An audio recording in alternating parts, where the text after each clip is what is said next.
Thank you for tuning in to Starting Small. Today I'm joined by Vidyuth of Entrupy. Vidyuth, thank you so much for joining me today. Great to be here. Thank you for having me. Yeah, so I'd like to start out with your upbringing. Where did you grow up, and what would you say your childhood was like? So let me start with this. I was born in a small farming town in India. That's where I did most of my growing up.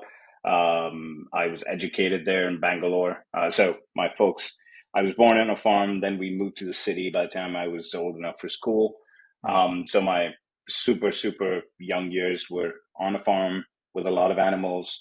Um, and then we moved to the closest city called Bangalore, where my dad had a government job. So grew up very utterly Indian middle class, which is very different from American middle class, but Mm. financially all the same. Yeah. Um, and we also happened to, because we were middle class, we also happened to grow up around counterfeits. So, for example, I'd go to school, and the school would, my folks always insisted on education being important, which is sort of a tradition and a trend in India, Mhm. more so than other cultures. And as part of that, they enrolled me in a really good school. And in the school, they would give you these school issued shoes of, roughly $25, which is kind of expensive if you think about it. Mm. So my mom would be pretty paranoid. It's like, hey, you're a kid. You're probably going to run around and roll around in muck and ruin the shoes in a few months. And the school year is a long, nine months at least. So she would go get me a pavement copy of like $2 worth of shoes. So that's what you would wear 4 out of 5 days. So in a way, we kind of grew up around counterfeit products. It was always normal. I even would buy pirated CDs and counterfeit goods, as I was just getting into high school because it was normal. Yeah. But I graduated, I finished high school, and I started studying journalism. So I'm not an engineer by education. I'm a journalist by education, and I was a journalist by trade too for a very short while. I was in a couple of small newspapers. I made some films, short Awesome. films with some friends who fortunately have gone on to have or are currently having great movie careers. But I Mm. switched pretty quickly and got into the corporate world, working in marketing communications, public relations, sales, and business development. Also, while in college, I was part of a small startup where we were the first ever South Asian video game developers. Mm. So that was fun because it was an interesting period because it was all of us really young people in college trying to build something which we thought was really cool, but not really understanding the approach or the way to go about it. So in many Yeah, ways, it was it was finishing school for learning how to build. for sure. Um, and yeah, lots of mistakes. Then thankfully they weren't as expensive as mistakes, but uh, Yeah, I'm glad I went through that experience. totally. Yeah, when you went into communications and kind of sales and marketing background, what were your aspirations at this time? Post graduation, what did you want to do? What did you end up doing as well? Congratulations. um, I haven't had a job interview in over 13, 14 years, so maybe by now I should be okay with sharing it, but I honestly Yeah. never wanted a job. I Mm. never wanted a certain job or a career because I didn't really believe in it. And weirdly enough, until I met my co-founders uh, in 2011-ish, when we met and we started talking about different problem sets and what can we do, just as a thought experiment, right? It really, something woke up in me where it just clicked in my head, and I said, "This is what I want to be doing." And at that Mm. point, I was also switching careers. I was working for a company which makes TurboTax, and Okay. it wasn't a job that I had a lot of passion for, even though it was going well and then wasn't, and then going well and wasn't. Um, and I realized that I wanted to change where I could really put my passion to use, which was actually in sports marketing. So I was Mm. going to be working with a very famous sports person and managing their contracts at that point. So right at that juncture, I had to make a choice between working with my co-founders and building Entropy, or doing that other job. Mm. But what I do feel, and I feel this even today, fortunately, is I feel like what we do, there's a reason for it to exist. It's unfortunate, but it needs to exist, and it Yeah. needs to be as impactful as possible with more and more scale. Yeah, for sure.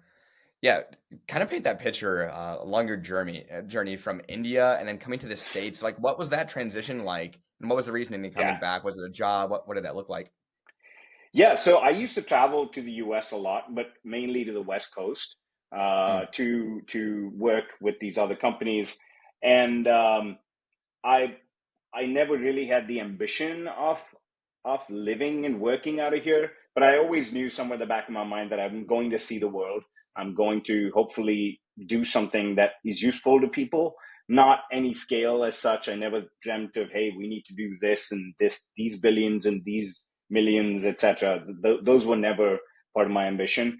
Yeah. Um, but when we decided to build Entropy, we went through a process of, hey, this is a problem set we want to tackle.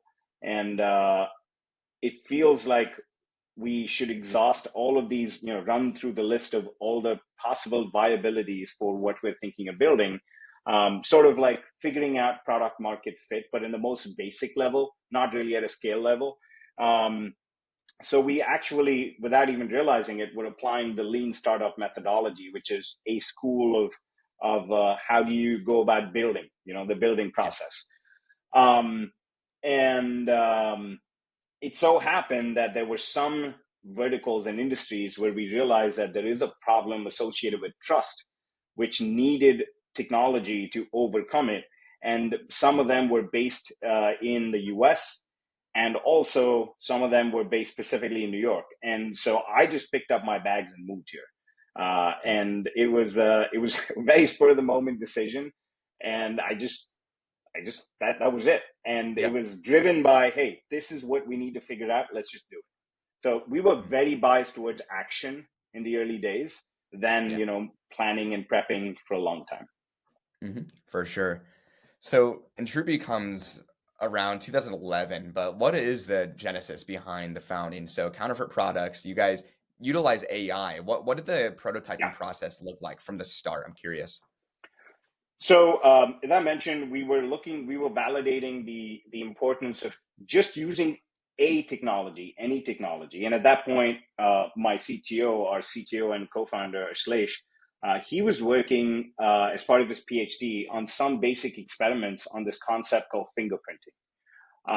Fingerprinting is the ability to say that if humans have fingerprints, what if objects also have fingerprints? And if they Mm. actually do, which objects have them? And if all of that is true, then where is it useful, right? So the Mm. idea of validating that technology against market problems across different markets, like art is the most obvious thing you think of when you think about fakes, right? Yeah. Counterfeit is different as a connotation compared to fakes. So we started Yeah. with the connotation of fakes, art, money, currency, agriculture, food, pharmaceuticals, and then a lot of industrial goods. So way down that list was luxury products, because we didn't see that market to be as big, or as, it wasn't as, basically it was a massive ocean. It's a $3-4 trillion problem as it is, counterfeiting as a whole. And then you can find your own niche within it, and it'll still be a fantastic place to be. Yeah. So it took us a while to digest that, went through the list. And then when we got to luxury, the the process always involved going out into the market, talking to people, understanding what their problems are, not really asking them, hey, is this going to work for you?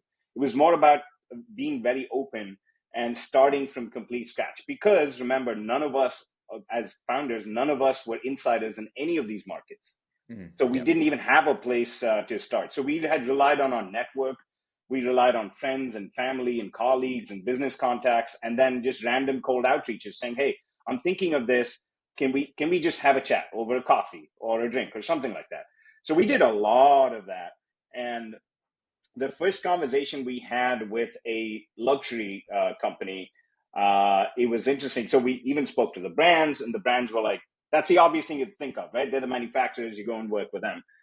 Yeah. They said, this is amazing. whatever you're thinking of doing, fingerprinting or anything else, but come back when you have more data.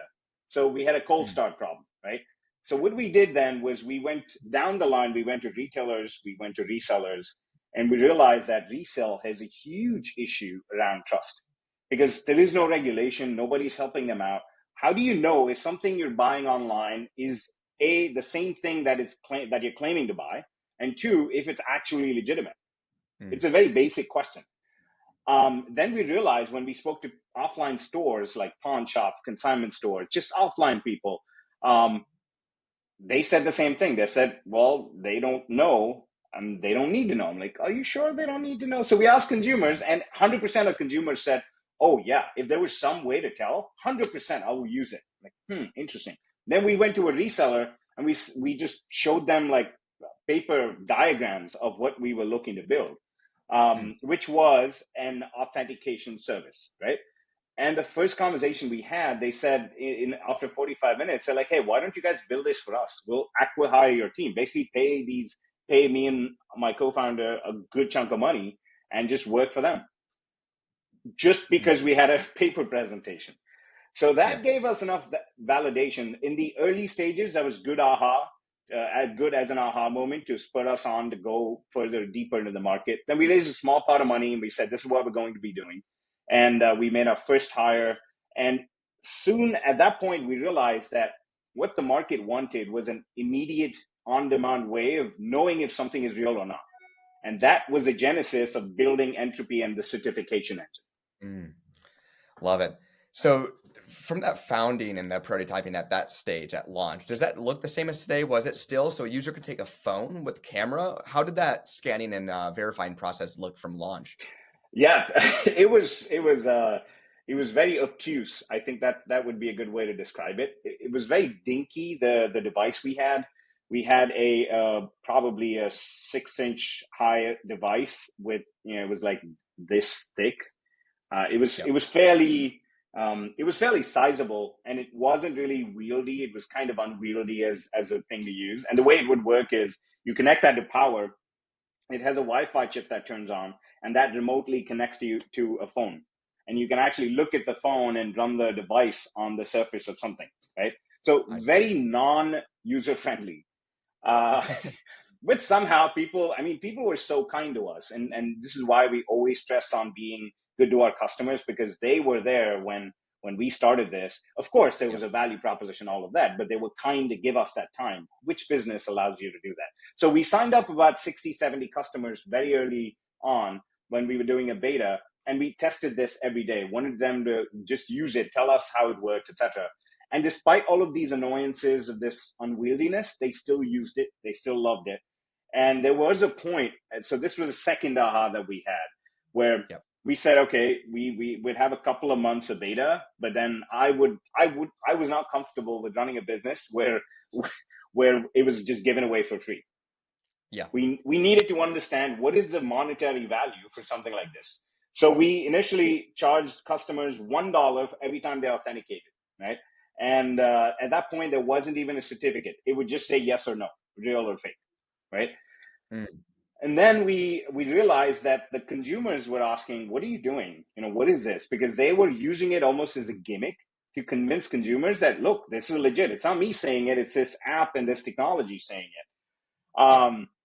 And at that point we were like, interesting. So this should actually be you should have a certificate as an output at the end.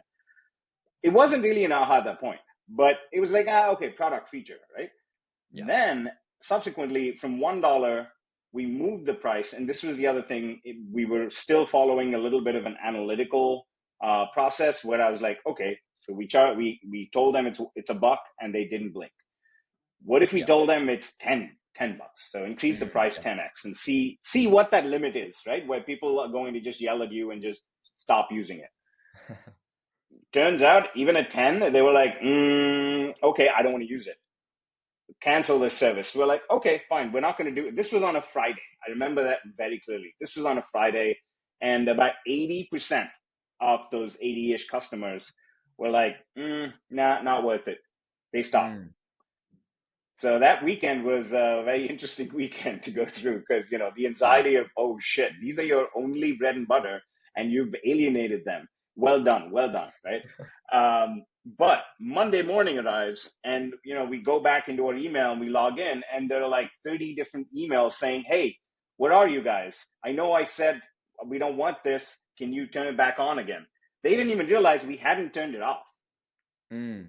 In their mind, it was like, "Hey, these guys can turn it on and off anytime they want." so they had emailed us. We said, "Oh, you can still use it." And by the end of that day, about an 85% of those 80 customers came back because they said that, "I have a customer in my shop. I need to get this activated now." We said, "Yeah, feel free to use it." And you know the deal. It's $10 a pop. And Yeah. it also helped us understand why that price was okay. It also helped us just think back. It was obviously in hindsight, but basically most people, especially the businesses that we work with, they're totally okay with having something priced at somewhere between 1% and 3% of what they're transacting in, one. And two, they're used to that because they used to charge back insurance. Yeah. And we, in a way, work like insurance, right? Because we're protecting them from, it also helped us learn the value prop. We knew that we're protecting them from downside. They don't have to take in a fake and lose all the money. So we help them save money. We help them save time because they don't have to take in a product and break their heads on, okay, what is this? What brand is it? How much is it going to sell for? Blah, blah, blah. So we help them save time. And with the certification, they actually include the cost of that within the selling price of the product. So it's an absolute no loss product for them, but 100% upside. So we help them save time, save money, make more money. And that told us, okay, now we understand that this is the value we're providing them. So I think that was a big aha for us in differentiating between what are we selling to people versus what is the value they're actually deriving. For sure. For sure. At the back end, like the interface, how does this look where the product, especially when you guys had the physical hardware at that time, but how does that look where the interface knows what product they're scanning and it knows what to allude to for a real product of whatever they're scanning? Yeah. So that is really the big competitive advantage in the moat, right? So even before we started, the first hire we ever made was a data collector, right? So when we got these offers to, hey, why don't you work with us or work with this other company, build it for us? We realized at that point that data was going to be super, super important to build what we were doing. And it's an even harder problem to kind of a harder initial obstacle. It's not even an obstacle. It's a massive wall, right? It's a wall of ice that we had to break through. But even if you made a small hole and got to the other side, you can then slowly expand on it. So we realized that it is going to take time and it's step by step. So our first hire was a data collector, and we started building databases, which is completely proprietary of visual images of physical products. But we collected that ourselves. So we needed to know what fakes look like. We needed to know what authentic product looked like. So we actually went sourcing around the world, and we still have a data and a knowledge team which does this every day. We source from all over the world, and it started really, really small with just me going out and going to a retail store and going to the handbag section or the watch section, and people were okay with seeing a guy at a watch section, but they were like, what is this guy doing in the handbag section? This doesn't compute. So the sales associates would come to me and they thought I was trying to steal stuff. So it was fascinating, interesting experience, but that's kind of how we started building data. And that data is what we use to train algos to understand the minutia. We also teach them the minutia where they don't get it. So that's how the algo constantly improves. And that's the benefit of AI, right? We started doing this AI stuff when it wasn't sexy at all, like 2015. So now we've scaled to a point where that data makes such a huge difference. We have samples from like 1940s all the way up to now. So it's pretty comprehensive. And in the back end, that's how it works. You collect data, you ingest it, understand it, train the algos to understand it, and then test the algos. And you keep testing it until you iron out all the wrinkles, like some things which it didn't detect or we didn't know about. It'll automatically throw them up as results. And when you review them, you're like, this shouldn't be here. So you keep refining it, get it to a point where it's deployable, deploy, and then it's automated. Amazing. I mean, with the problem you guys are solving here, if you can kind of allude to like how serious is the counterfeit industry today? Like, especially, I mean, in the industry for many years now, you guys have been 2011, but like Yeah. not only just false advertisements killing manufacturers, but like the toxins they put out and everything else. I would love to have you touch on that.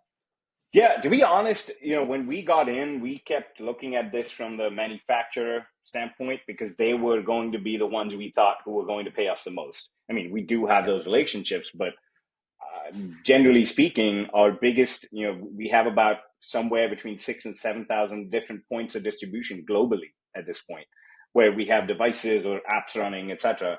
And it's all only businesses of various types, including manufacturers. Now, so with time, what I've come to realize is the biggest impact that counterfeits have are on two different points. One is a local society or a national or a local society, and second are consumers. Mm. So consumers are the most heavily impacted because consumers are actually impacted directly in a health hazard way. So what happens is people buy fakes because they think, oh, it's only 20% of the original, right? And it looks pretty damn good, especially nowadays the fakes have gotten so good Yeah. that a lot of people they actually in a perverse way actually like buying the fakes because they're like, oh, it's as good as the original, why would I buy the original? I'm going to show this one off because this is good enough. Yeah.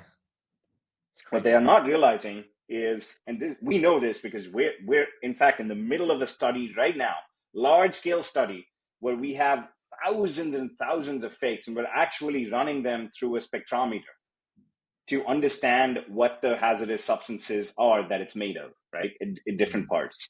We care about this because that's our job, but I'm also just interested to understand what is the actual numerical impact. What Yep. we did, and this is because we were at a couple of events and they had all these jewelry testing things, and we were like, hey, what if we ran our fakes through or whatever we have through those just to see what it's like? A geeky experiment.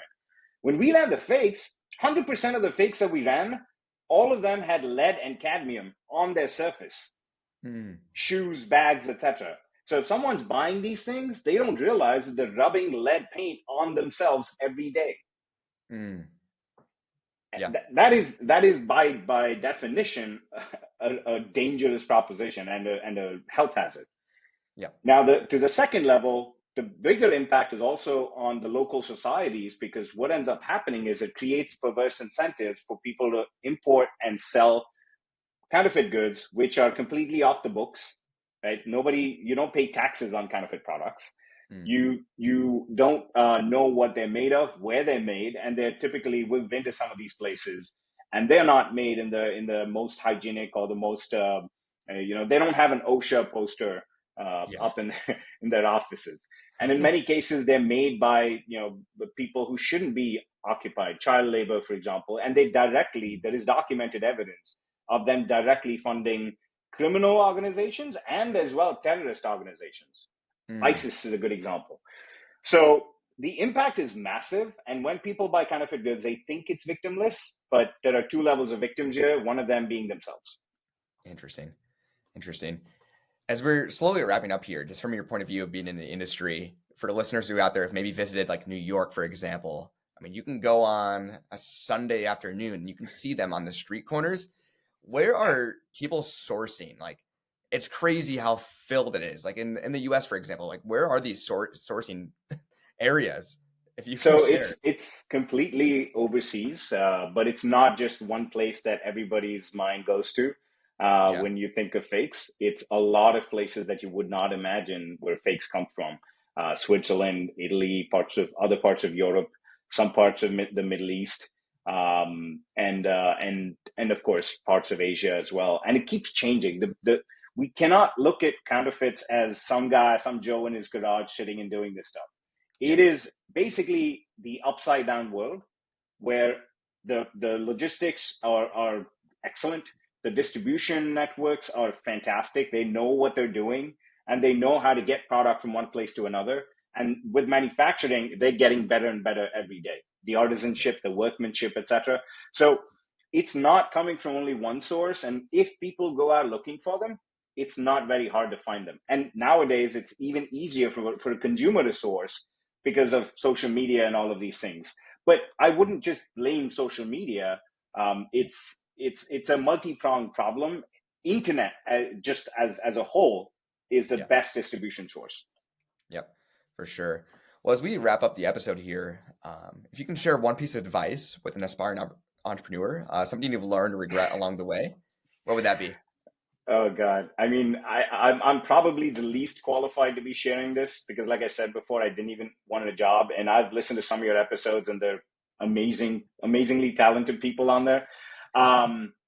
But it's the